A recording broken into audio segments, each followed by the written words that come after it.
In a world filled with constant judgment and negativity, the ability to remain unaffected by insults and criticism is crucial. The ancient Stoics mastered this art, developing techniques that allowed them to maintain inner peace and strength regardless of external circumstances. These aren't quick fixes or empty platitudes, but time-tested methods used by great thinkers and leaders throughout history. By applying these Stoic principles, you can build an unshakable mental fortress that allows you to thrive regardless of what others say or think about you. Let's look into 11 practical Stoic techniques that will help you become truly immune to insults and criticism, allowing you to focus on what really matters in life. 1. Reassess every insult and criticism to reject the useless and use the valuable. When faced with an insult or criticism, don't react immediately. Instead, take a step back and evaluate it objectively. Ask yourself, is there any truth to this? Can I use this information to improve myself? The Stoic philosopher Epictetus advised, if someone tells you that a certain person speaks ill of you, do not make excuses about what is said of you, but answer, he was ignorant of my other faults, else he would not have mentioned these alone. This technique allows you to filter out baseless insults while identifying potentially useful feedback. If the criticism comes from someone whose opinion you value, consider it more carefully. If it's from someone whose judgment you don't respect, it's easier to dismiss. Remember, not all criticism is created equal. Some may be born out of jealousy, misunderstanding, or the critic's own insecurities.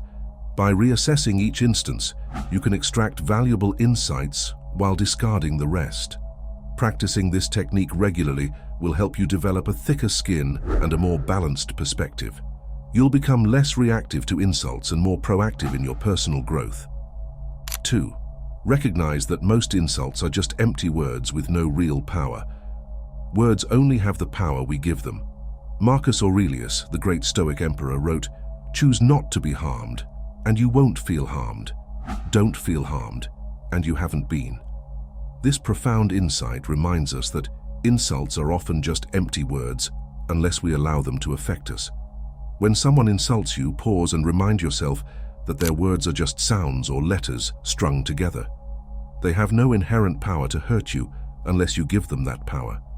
The insult exists in their mind, not in reality. Consider this. If someone called you a purple elephant, you wouldn't be offended because it's clearly absurd. Try to apply this same logic to other insults. They're often just as meaningless, even if they seem more plausible on the surface. By practicing this mindset, you'll find that insults begin to lose their sting. You'll be able to hear them without feeling hurt, recognizing them for the empty noise they often are. 3. Accept that you can't control others' opinions, only your reaction. One of the core principles of Stoicism is focusing on what you can control and accepting what you can't. Epictetus famously said, "There is only one way to happiness, and that is to cease worrying about things which are beyond the power of our will." You can't control what others think or say about you. Trying to do so is a futile exercise that will only lead to frustration and unhappiness. Instead, focus on controlling your reaction to their words. When someone insults or criticizes you, remember that their opinion is outside your control. What you can control is how you respond. Will you let their words upset you? Or will you choose to remain calm and focused on your own path? By accepting that you can't control others' opinions, you free yourself from the need to please everyone or to defend yourself against every criticism. This mental shift allows you to maintain your inner peace regardless of what others say or think about you. 4. Transform your entire life into a testament against your critics. The ultimate Stoic response to insults and criticism isn't a clever comeback or a moment of Zen-like calm. It's an entire life lived so well that it renders all criticism obsolete. Epictetus challenged his students, "If you want to improve, be content to be thought foolish and stupid." This isn't just advice, it's a gauntlet thrown down at the feet of your critics. Every time you face an insult or a harsh criticism, let it fuel your determination to prove your critics wrong, not with words, but with actions. Did someone call you a failure? Let that fuel you to build a legacy that outlasts both you and your critics. Did they mock your dreams? Use that as motivation to turn those dreams into reality. This isn't about revenge or proving others wrong for the sake of your ego. It's about using every ounce of negativity as fuel for your personal growth and achievement.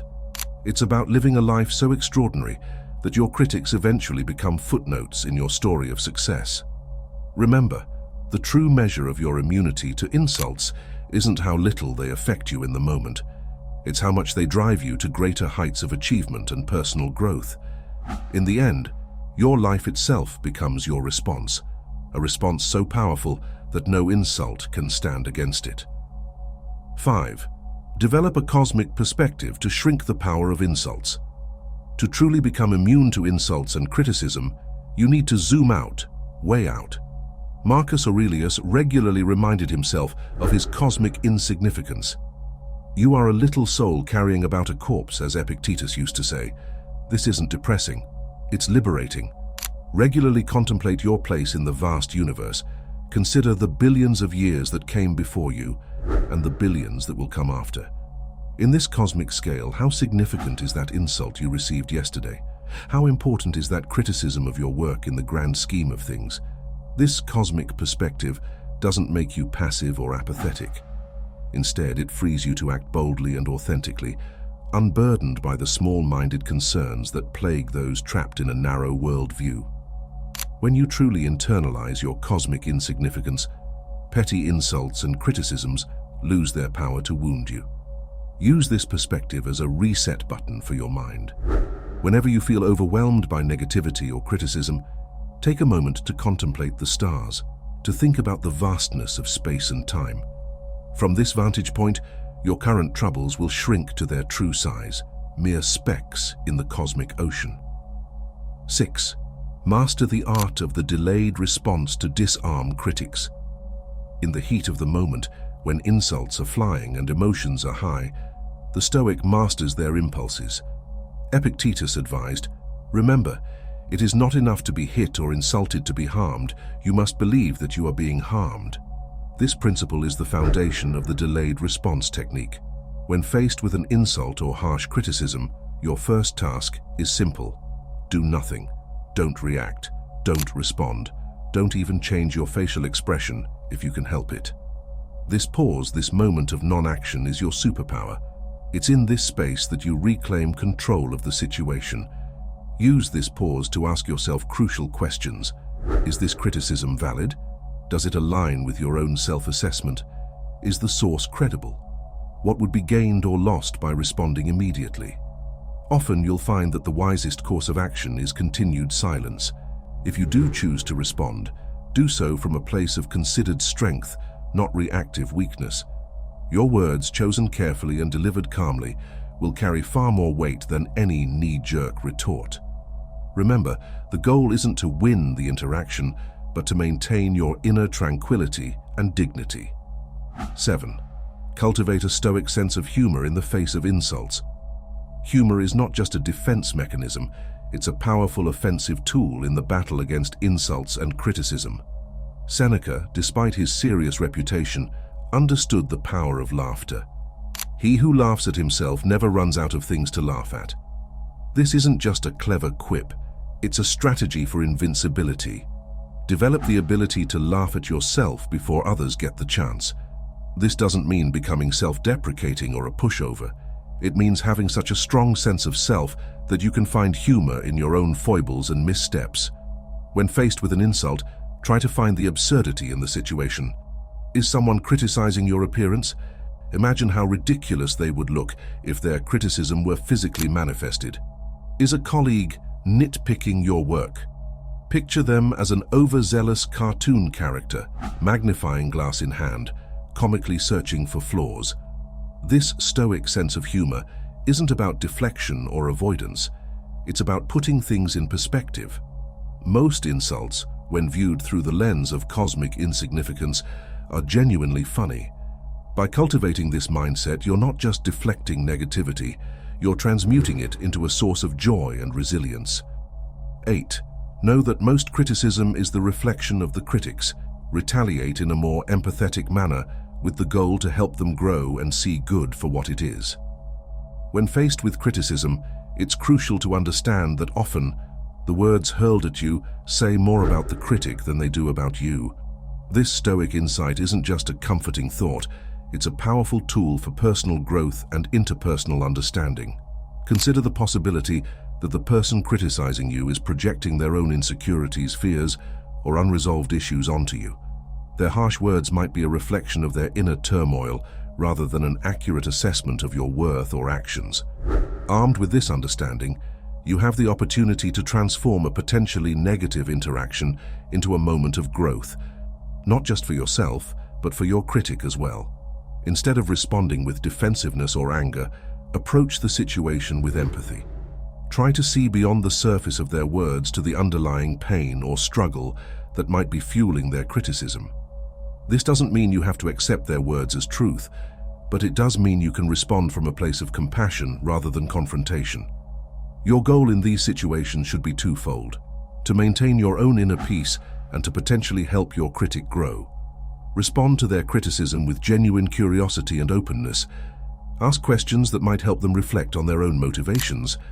For example, if someone criticizes your ambition, you might ask, "What does success mean to you?" This approach can often lead to revealing conversations that address the root of their criticism. Remember, by responding with empathy and a genuine desire to understand, you're not just deflecting criticism, you're modeling a more constructive way of handling disagreements. You're showing that it's possible to face negativity with positivity, to meet judgment with understanding. In doing so, you may not only diffuse the immediate situation, but also plant seeds of change in your critic's mind, encouraging them to approach future interactions with more thoughtfulness and less reactivity. 9. Use reverse psychology in your favor. Reverse psychology, when applied with Stoic wisdom, can be a powerful tool in dealing with insults and criticism. This technique involves advocating for a belief or behavior that is opposite to the one desired, with the expectation that this approach will encourage the person to do what actually is desired. In the context of handling criticism, this can be an unexpectedly effective way to disarm your critics and even turn the situation to your advantage. When someone insults you or offers harsh criticism, instead of becoming defensive, consider agreeing with them, but to such an exaggerated degree that it reveals the absurdity of their statement. For example, if someone criticizes your work as completely worthless, you might respond, "You're right, it's so worthless that I'm thinking of submitting it for a Most Worthless Work of the Year award. Do you think I stand a chance of winning?" This approach often catches critics off guard, diffusing the tension and potentially even making them reconsider their harsh stance. Moreover, by seemingly agreeing with your critics, you rob them of the conflict they might be seeking. Many people who offer harsh criticism are looking for a reaction. They want to see you get upset or defensive. By calmly agreeing with them, you're not giving them the satisfaction they seek. This can be particularly effective with habitual critics or bullies, as it removes the payoff they usually get from their behavior. However, it's crucial to use this technique judiciously and with a clear intention. The goal isn't to mock or belittle your critic, but to create a space for more constructive dialogue. After using reverse psychology to diffuse the initial tension, you can then steer the conversation towards a more productive exchange of ideas. This approach embodies the Stoic principle of turning obstacles into opportunities. You're using the criticism as a chance to demonstrate your emotional control and potentially even build a better understanding with your critic. 10. Negative visualization. Imagine worst-case scenarios to build mental resilience. Negative visualization, a core practice in Stoic philosophy, involves deliberately imagining worst-case scenarios to build mental resilience. When it comes to dealing with insults and criticism, this technique can be particularly powerful. By regularly visualizing the harshest insults or most cutting criticisms you might face, you're essentially inoculating yourself against their emotional impact. Start by setting aside time each day to engage in this practice. Close your eyes and vividly imagine scenarios where you're faced with severe criticism or insults. Don't hold back. Let your mind conjure up the most scathing remarks, the most public humiliations, the harshest judgments. As you do this, pay close attention to your emotional reactions. Notice the discomfort, the anger, the shame that might arise, but instead of pushing these feelings away, allow yourself to fully experience them. The key to this practice is not just in imagining these scenarios, but in mentally rehearsing your ideal response. How would the most resilient, wise version of yourself react to these insults? Visualize yourself remaining calm, centered, and even compassionate in the face of harsh criticism. See yourself responding with dignity and grace, or perhaps not responding at all if that's the wisest course of action. This mental rehearsal creates neural pathways that make it easier for you to access this calm, centered state when you face real-world criticism. Over time, you'll likely find that this practice does more than just prepare you for potential insults. It also helps you put criticism into perspective. When you've regularly faced the worst scenarios in your mind, real-world criticisms often pale in comparison. You'll develop a thicker skin, not by becoming numb or indifferent, but by realizing that you have the inner resources to handle even the harshest words. This isn't about becoming paranoid or pessimistic. It's about developing a realistic preparedness that allows you to engage with the world more confidently and authentically. 11. Cut the critics and insulting people respectfully out of your life. While Stoicism teaches us to endure hardships and face challenges head-on, it also emphasizes the importance of wisdom in choosing our battles and our company. Sometimes the most stoic response to persistent negativity is to remove yourself from its source. This doesn't mean running away from all criticism or surrounding yourself only with yes men. Rather, it's about making a deliberate, reasoned choice to distance yourself from individuals who consistently bring toxicity into your life. Start by conducting an honest assessment of the people in your life who frequently criticize or insult you. Are their words constructive, aimed at helping you grow, or are they purely negative, serving only to tear you down?